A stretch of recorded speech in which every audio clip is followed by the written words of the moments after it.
Marianne. Il y a beaucoup de fébrilité dans la région de la capitale nationale. On ressent ça jusqu'ici à Montréal parce que c'est ce soir que débute le FEC, le Festival d'été de Québec. On va se le dire, Alex, là, le Festival d'été de Québec, le FEC. On l'attend chaque année. On attend la programmation chaque année. C'est ça qui lance l'été. Dans le fond, c'est pas l'équinoxe, c'est le FEC. C'est ça, c'est le FEC au début du mois de juillet pour lancer la période estivale ou du moins la période des festivals. Quasiment tout le monde est allé au moins une fois au Festival d'été de Québec. Ça débute ce soir. Programmation de 11 jours, bien remplie, avec des artistes à l'international, des artistes de chez nous. Il y en a de tous les goûts.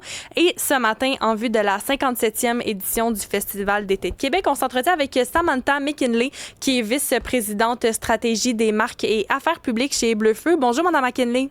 Bonjour, ça va bien? Ben oui, merci. Vous, à l'aube de cette 57e édition à Québec, comment ça se passe? Jour 1, on est toujours fébrile, puis ça se passe toujours bien. On se reparle au jour 11 parce que c'est tout un marathon, mais ça va bien. Un marathon qui est pas juste de 11 jours, là. C'est une préparation qui se passe pas juste quelques mois à l'avance, là. C'est des semaines et des semaines. De notre côté, on commence les montages sur les différents sites à partir de la fin du mois de mai. Puis le démontage va se continuer puis s'étirer jusqu'à la fin du mois de juillet. On essaie de faire le plus rapidement possible quand même pour le bénéfice de tous. Mais oui, effectivement, c'est plusieurs semaines. Ça va au-delà des 11 jours. Puis je le disais en introduction, c'est un festival qui est attendu année après année, que ce soit par les résidents de la ville ou des touristes, des gens qui ne viennent ne serait-ce qu'un soir au Festival d'été de Québec. L'engouement est toujours là, puis cette année, ça ne fait pas exception. Non, ça fait pas exception. Je dirais depuis le retour de la pandémie, l'engouement est plus élevé que jamais. On jouit de ventes records année après année là, depuis 2021. On m'en vend, tout est vendu en dedans de 30-40 minutes. L'achalandage est en hausse, c'est senti au niveau de la ville, énormément de touristes en ville, ça parle anglais, ça parle espagnol, on entend les accents. Fait que c'est rassurant, puis c'est au bénéfice de tous. Fait que nous, on est très fiers de ce qu'on peut générer là, comme retombée dans le secteur. Parlez-nous de la programmation de cette année parce qu'on va en avoir de tous les goûts musicaux. Absolument. Il y en a vraiment pour tous les goûts. On commence cette année avec le retour de Rod Stewart. Ça, c'est un peu exceptionnel. On a retenu notre souffle pendant quelques semaines parce qu'il y a eu à annuler quelques dates ici et là, mais heureusement, il a fait Glastonbury, il est arrivé en ville, les équipes sont en forme. Fait que ce soir, tous les regards, je pense, sont du côté de Rod Stewart. Autre peut-être artiste à remarquer puis à suivre au courant de la semaine. Samedi, on a Benson Boone qui est sur une flambée extraordinaire, qui va être précédé de Rémi Wolf, qui sera précédé d'un whiz local, Julian. Une belle soirée pop en perspective. On pense que ça va attirer les foules parce que c'est un spectacle qui est très exclusif, très en demande. Sinon, on poursuit la semaine. Il y en a vraiment, comme vous dites, pour tous les goûts. Ça va de Def Leppard à Kygo, très actuel, à un spectacle événement dont on ne peut parler, mais que je pense que la communauté se rallie beaucoup autour de ça. Le retour de Slayer, groupe mythique phare du métal, date exclusive au Canada. Ça aussi, on attend un achalandage en provenance d'un peu partout en Amérique du Nord pour venir voir ce spectacle-là. Puis on conclut le samedi avec Shania Twain. Là aussi encore, on entend fredonner à gauche à droite. On s'attend à une foule très, très, très massive pour Shania Twain, considérant le catalogue imposant qu'elle a. Oui, il y en a vraiment pour tous les goûts. Puis là, je parle que de la scène belle. Je vous ai pas encore parlé de la scène Loto-Québec, de la scène Sirius, qui sont tout aussi touffus, je vous dirais. On réfère beaucoup les gens au niveau du site Internet pour aller voir là, les détails de la programmation, découvrir les différentes pépites qu'il y a. Puis, pour ceux qui n'auraient pas eu de laisser-passer, c'est important de réitérer qu'on a aussi 2 scènes gratuites qui sont exceptionnelles, situées tout juste devant le Parlement puis au Carré Diouville. Les gens peuvent aller là. Il n'y a pas de limite au niveau de l'achalandage, etc. Fait que puis c'est même pas, c'est pas des prix de consolation, loin de là. La programmation est extraordinaire également de ce côté-là. Vous l'avez dit, vous avez fait une énumération des têtes d'affiches que vous allez avoir qui vont certainement grandement attirer des foules. Et ce matin, dans le journal, on essaie de prédire quel artiste va attirer la plus grande foule. Et votre collègue Nicolas Racine, qui est président-directeur général de Bleu-Feu, lui, il prédit que ça va être Benson Boone ou encore Shania Twain, notamment peut-être avec la montée du country là, dans les dernières années. Est-ce que vous y allez dans le même sens? Moi, je vais y aller avec encore plus de précision. Si j'avais à gager, puis on se prête rarement au jeu, je mettrais un vieux 2 sur Shania Twain. Considérant l'aspect un peu plus legacy, l'ampleur de son catalogue, elle est extrêmement connue. Puis je pense qu'elle ratisse relativement large. Là, je suis à même de remarquer une ressurgence. Les clientèles sont beaucoup plus jeunes, connaissent toutes les chansons, autant que les clientèles un petit peu plus matures. Je pense que ça va être très rassembleur cette soirée-là. Si la météo est au rendez-vous. Ben oui, tout à fait. On va croiser les doigts pour ça. Puis certainement quelques danses en ligne qui vont se faire dans la foule. Là, je peux pas croire. Oui, effectivement, le chapeau va être de mise. Ça doit quand même être difficile pour vous, peut-être, d'avoir autant de pression de la part du public à chaque année de sortir une bonne programmation. Oui, effectivement, vous entendrez que c'est pas moi qui fais la programmation, mon collègue Lou Bellavance qui est aux commandes de cette équipe-là. Puis effectivement, avec la pression des cachets, la grande demande, la forte demande pour des tournées en stade, en aréna, ce qui fait que les artistes sont de moins en moins disponibles pour se rendre en festival. Eux doivent user là de plus d'un tour pour essayer de dénicher des artistes à gauche à droite, puis de préparer cette programmation-là parce qu'elle est attendue. Vous l'avez dit là d'emblée en entrevue, les gens ont des attentes par rapport au FEQ, puis on essaie de livrer à chaque année, mais ça devient de plus en plus complexe. Les prix ont augmenté, un petit peu moins de produits, fait par chance, on a une équipe qui est très, très forte puis qui ménage pas les efforts pour tirer un lapin du chapeau à chaque année, mais c'est pas sans travail. Puis après 57 éditions, ben là, ça va être la 57e, mais après 56 éditions auparavant, est-ce qu'on est capable de se renouveler? Est-ce qu'on a des nouveautés cette année, autant au niveau programmation, sur le site, alentour? Oui, ben c'est toujours complexe avec un événement de cette envergure-là parce qu'à un moment donné, on vient qu'à avoir un événement qui a une certaine maturité, mais on essaie toujours, d'améliorer l'expérience des festivaliers. Il y a beaucoup d'améliorations qu'on ne remarque pas. Des fois, c'est des ajouts de services sur le terrain, etc. Mais on pense que le succès du festival passe quand même par le maintien d'une expérience minimale qui est attendue. Fait qu'on a beaucoup d'attention qui est déployée de ce côté-là. Au niveau des nouveautés qui sont peut-être un peu plus visibles, on a déménagé nos scènes côte à côte. On a changé de site, sont maintenant rendus sur le site Georges V, donc face à où elles étaient auparavant. Ça nous permet une meilleure capacité, un meilleur aménagement de site. Donc, je pense qu'il y aura beaucoup de plaisir à y avoir du côté des scènes Loto-Québec et scène Sirius.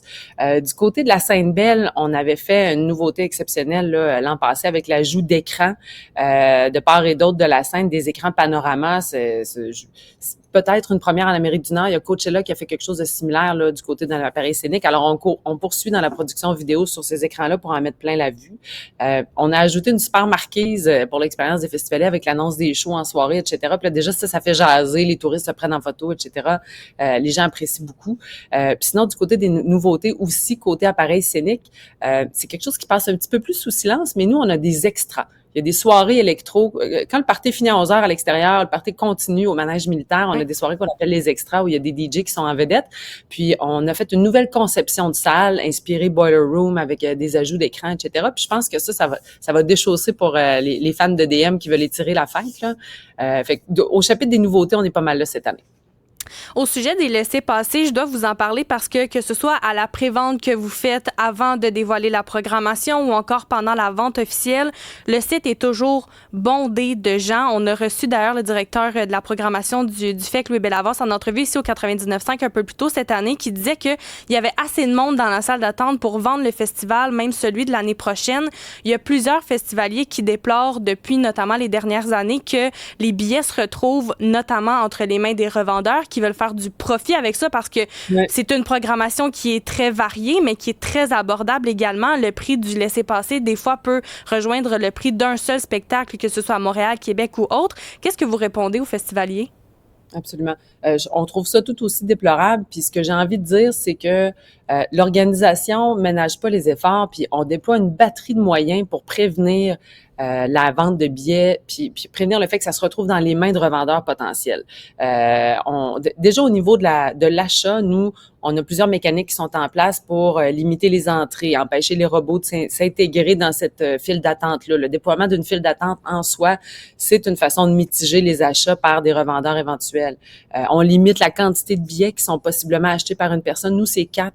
Si vous regardez n'importe où ailleurs, des fois, c'est 8, 16, 32 billets par transaction. De notre côté, on limite la quantité de billets. On a vraiment fait beaucoup d'efforts, beaucoup de sensibilisation aussi. Puis cette année, on est allé encore plus loin.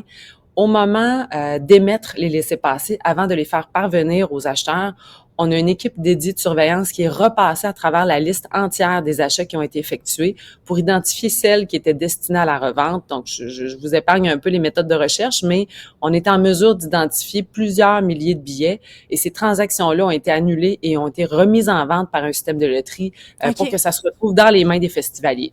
Fait que sais, à un moment donné, il y a peut-être une pression morale aussi qui va s'exercer, puis les gens vont arrêter d'acheter sur des sites de revente, etc., parce qu'il faut pas les encourager non plus. On redirige toujours les gens à la source.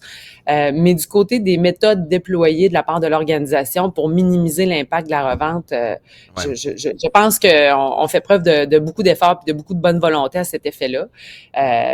Puis, mon Dieu, on est peut-être un peu victime de notre succès, de notre popularité. Comme vous le dites, le billet est extrêmement accessible, puis ça fait partie de nos valeurs. C'est important pour nous qu'il le reste. On travaille fort à multiplier les sources de revenus autonomes, etc., pour s'assurer que le pricing reste le plus bas et le plus accessible possible. On n'a pas envie de bouger de ce côté-là.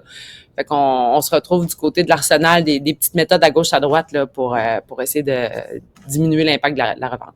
Madame McKinley, vous avez une super belle programmation, mais encore faut-il être capable de se rendre sur le site. Là, il y a la grève, la traverse Québec-Lévis, possibilité de grève au réseau de transport de la capitale, au RTC. Comment vous composez avec ça? Le timing ne peut pas être plus mal choisi. J'aurais le goût de dire un autre festival, une autre grève. On semble faire les frais de négociation, etc. Puis on comprend, on respecte ces processus-là. On est rassuré parce que il y a déjà énormément de festivaliers qui font preuve d'astuce, qui empruntent le vélo, qui viennent à pied, qui sont déjà dans des méthodes de covoiturage, les taxis, etc. Donc, certainement qu'il y aura un impact. On espère qu'il va être le plus minime possible parce que c'est pas tous les festivaliers qui débarquent en autobus, qui débarquent au FEC. On parle peut-être du 5e ou du 6e de l'achalandage par soir qui empruntent le transport en commun. Fait que si je peux me permettre de relativiser, fait qu'on retient notre souffle, on se croise les doigts, puis on invite vraiment les gens à emprunter toutes les méthodes de mobilité active qui sont à leur disposition ou de privilégier le covoiturage. Mais il y aura certainement moyen de se rendre en ville. Ça sera pas un enjeu, puis on va avoir un beau festival quand même. Mm-hmm. De se rendre et de sortir aussi de la ville parce que pour avoir été au Festival d'été de Québec, à chaque fois que je voyais un autobus passer quand le spectacle était fini, c'était bondé puis il y en a plusieurs qui nous passaient devant. Mais bon, on espère vraiment que ça va vous impacter, mais le moins possible. Et on vous souhaite également une bonne 57e édition du Festival d'été de Québec. Samantha McKinley, vice-présidente stratégie des marques et affaires publiques chez Bleu Feu. Merci beaucoup pour votre temps ce matin. Merci à vous. Au revoir. Bonjour.